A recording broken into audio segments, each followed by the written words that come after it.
il y a peut-être certains sujets dont je n'ai pas parlé, et peut-être que ça vous a surpris. Il y en a que j'ai délibérément mis de côté. Il y en a trois. Trois sujets clés. En tant que président de la République, j'organiserai 3 référendums au cours du quinquennat qui donneront ensuite lieu, d'abord 3 des grands débats nationaux qui donneront lieu à 3 référendums. D'abord, un débat sur la politique énergétique de la France. Je l'ai déjà dit, je me suis déjà exprimé là-dessus. Pourquoi ça ? Bien parce qu'il y a parmi nous des gens qui sont pour le nucléaire. Il y en a qui sont contre le nucléaire. Il y en a qui ont une position ambivalente.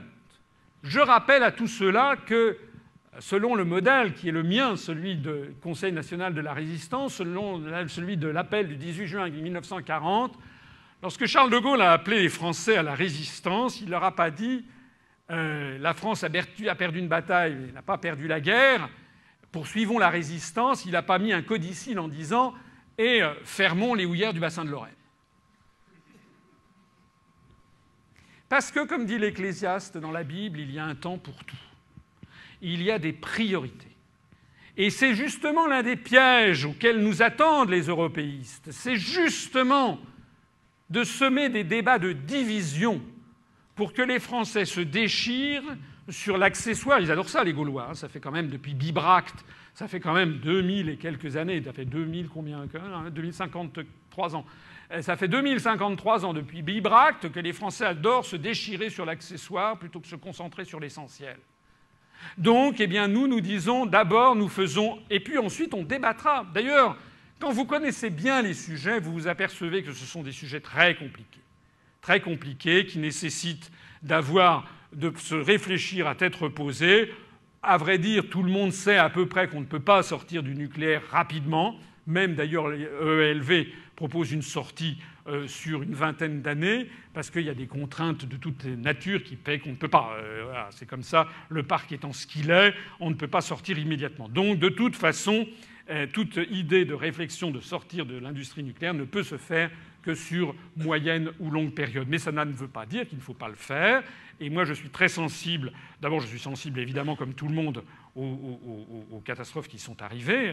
Ayant vécu au Japon, et qui est un pays que j'aime beaucoup, je ne peux pas ne pas y être sensible. Je suis sensible aussi à l'argument utilisé par Michel Rocard récemment, qui faisait valoir que l'industrie nucléaire a causé dans le monde très peu de morts. Il y a eu, en gros, avec l'affaire de Tchernobyl, alors qu'il y a chaque année des milliers de morts avec l'industrie charbonnière, par exemple. Mais comme l'a dit Michel Rocard, pour une fois, que j'ai trouvé assez inspiré, tout le monde s'en fout parce que ce ne sont que des Chinois. Mais il a dit ça pas en riant, il a dit ça pour s'en choquer. Bon, enfin bref. Sur cette politique énergétique, sur les moyens alternatifs d'avoir des sources d'énergie, notamment les éoliennes, le solaire qui fait des progrès prodigieux. Parce que là aussi, il y a en matière de rentabilité des choses qui paraissaient inaccessibles il y a quelques années, maintenant apparaissent de plus en plus réalistes. Donc ce sont des vrais sujets. La seule chose qu'il faut sur ces grands sujets, sur ces grands débats, c'est j'y veillerai en tant que chef de l'État, garant des institutions, donc garant également de la démocratie, de son bon fonctionnement. Il faudra veiller, et grâce notamment à la Cour supérieure de l'audiovisuel qui aura remplacé le Conseil supérieur de l'audiovisuel, nous pourrons avoir des débats qui seront des débats de haute tenue et des débats où toutes les positions pourront être loyalement, c'est un mot nouveau, loyalement, avec loyauté et probité, pourront être exposées pour que tout le monde puisse décider. Je vous rappelle également que les référendums pourront comporter plusieurs réponses, plusieurs questions plus exactement, de telle sorte que nous pourrons éviter la carte forcée du référendum où on évite de demander les vrais sujets. Au passage, je signale que sur ces référendums, ce sont des référendums sur lesquels je n'engagerai pas personnellement ma responsabilité, puisque je pense que, en l'espèce, sur des sujets de cette nature, le chef de l'État doit avoir un rôle d'arbitre. Le deuxième de ces grands référendums concernera la dette publique. Parce que je vous l'ai dit tout à l'heure,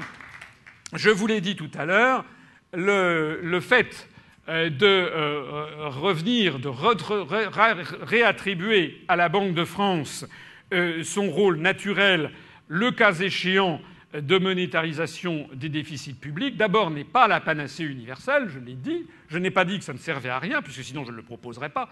Donc je pense qu'il faut effectivement le proposer, mais ce n'est pas non plus la panacée universelle, puisqu'il y a toujours un moment à partir duquel des déficits budgétaires se traduisent soit par une dette avec des intérêts à payer, soit par de l'inflation due à une monétarisation de la dette. Donc il y a toujours une fin au saucisson. Mais tout ceci ne règle pas le problème de la dette existante. Et donc il faudra que nous ayons un grand débat national sur ce que l'on fait de la dette existante, sachant que je ne crois pas trahir de grands secrets en disant qu'un certain nombre de nos compatriotes considèrent qu'il s'agit d'une dette odieuse, comme on dit, c'est-à-dire d'une dette qui n'aurait pas lieu d'être. Bon, ce sont des dispositions qui méritent quand même qu'on y réfléchisse à deux fois, puisqu'il y a de très sérieux arguments en sens inverse.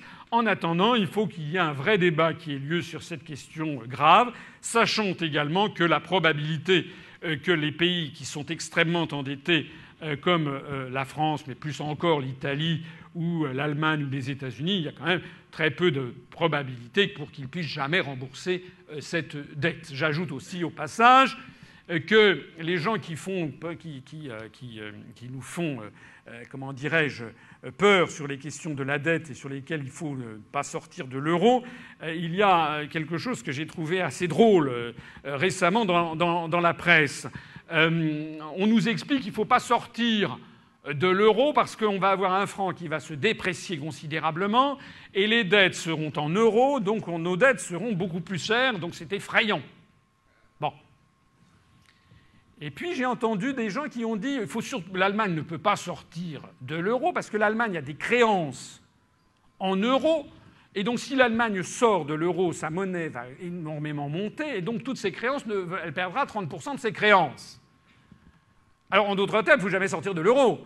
Si on a des dettes, il ne faut pas en sortir. Si on a des créances, il ne faut pas en sortir non plus. Donc tout ceci, ça montre qu'en réalité, nous avons affaire à des gens qui manient le paradoxe. J'ajoute aussi un autre élément très important, c'est que lorsque la France sortira de l'euro, il n'y aura plus d'euros.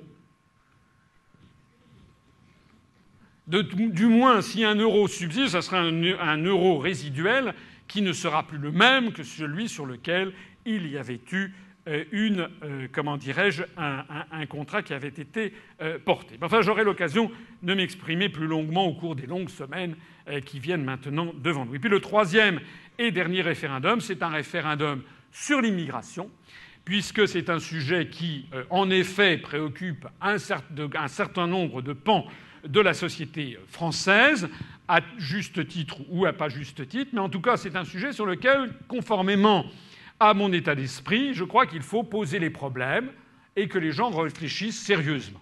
Vous savez qu'actuellement, toute la politique migratoire a été attraite au niveau de l'Union européenne par les articles, notamment, je crois, 67 et 77 du traité sur le fonctionnement de l'Union européenne suite aux accords, au traité d'Amsterdam. Eh bien, il faudra là aussi s'interroger pour savoir qu'est-ce que c'est que l'immigration ? Est-ce qu'on doit être ou non dans Schengen ? Quels sont les problèmes à traiter ? Parce que c'est un problème qui a été empoisonné depuis maintenant des années.